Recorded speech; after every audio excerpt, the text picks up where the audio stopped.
Hello and welcome to another episode of Coding Bytes. I'm Luke, an educator at Coding Lab.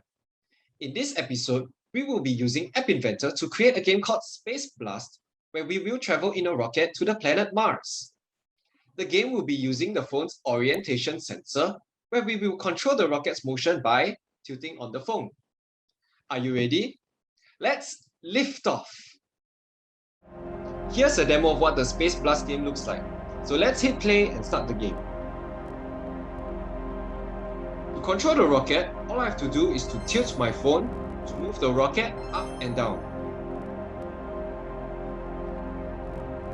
To win the game, I have to steer clear of the incoming asteroids and also collect power-up gems which top up my fuel. I will lose the game if I bump into too many asteroids or run out of fuel.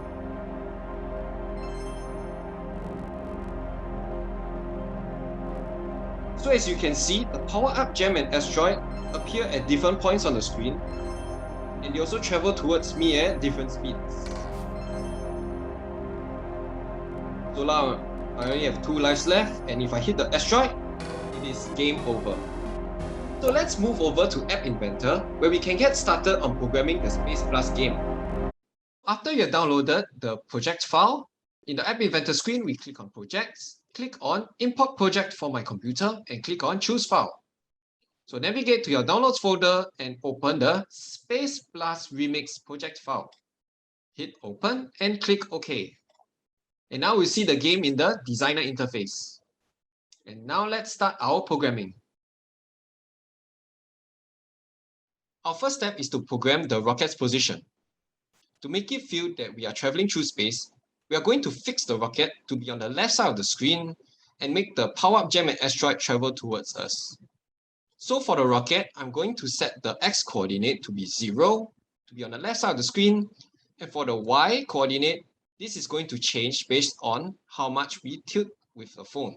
We will do this in the next step. So we have finished the first step, which is to set up the rocket's position.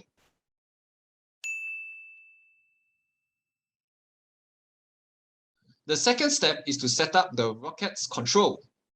To do this, we'll be using the orientation sensor and the orientation sensor block.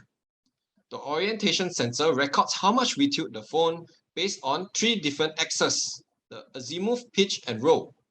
So for today, we'll be using the pitch, because the pitch records how much we tilt the phone away and towards us. So let's program the rocket's y-coordinate.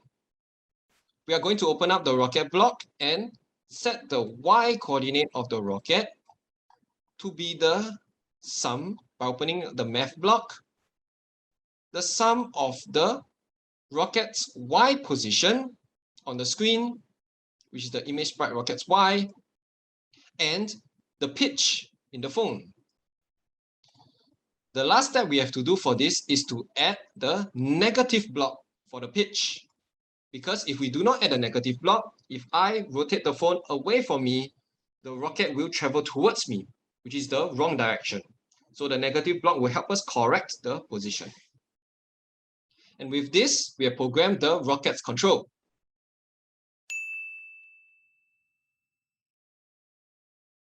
Our next step is to program the power-up gem.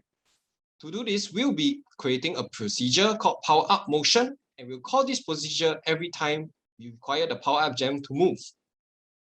So the first step is to program the x and y coordinates of the power-up gem. For the x coordinate, we are going to make the power-up gem appear on the right side of the screen.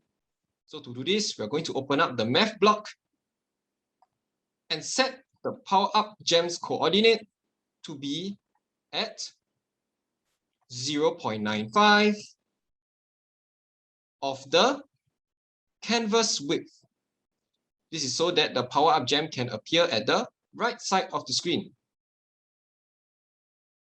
For the y-coordinate of the image sprite power-up, we are going to set it to be a random integer, so that each time it appears on the screen, it will appear at a different location. So for the y block, we are going to use the random integer block. Our minimum value is going to be set at 0, And the maximum value is going to be set at not 100,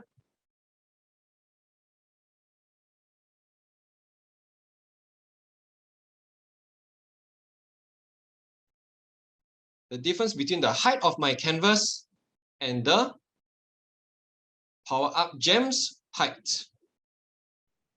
This is so that the maximum value will be the limit of my screen. The next step is to program the power-up gem's heading and speed. So for the heading, we are going to set it to move towards us. And so the number that we will use through the math block is 180. For the speed, we are going to make the game interesting by using a random integer block as well. We are going to set the power-up gem speed between 10 and 40. The last step is to program the power-up gem's visibility. So each time the procedure is called, we are going to make the power-up gem visible. So we're going to set the power-up gem's visibility to true. And with that, we have programmed our power-up gem's motion.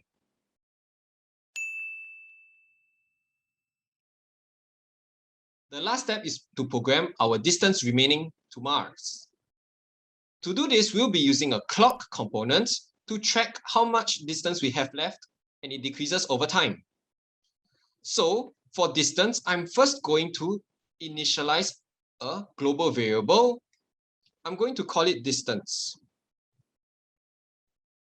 And I'm going to set this number to be 338 because the distance from Earth to Mars is 338 million kilometers. So for the distance block, we are going to program it in terms of two conditions. The first condition is if my distance reaches 0, I'm going to trigger the mission success condition.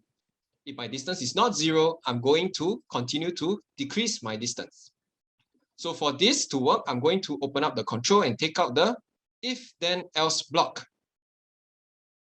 So for my if condition, I am going to see if my distance is equal to 0.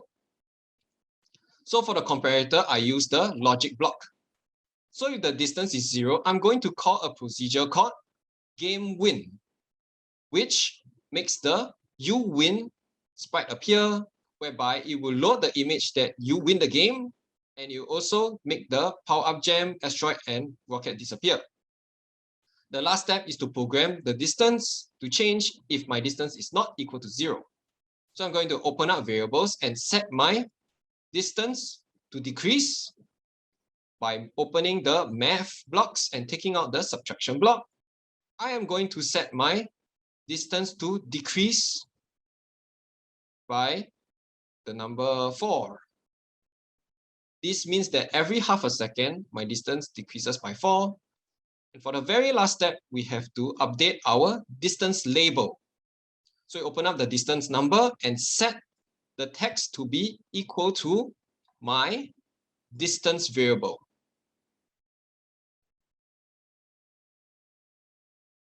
And with that, we have programmed our distance traveled.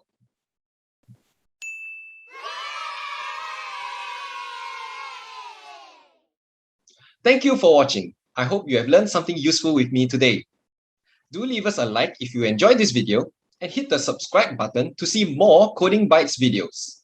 Thank you, and I'll see you again soon. Bye!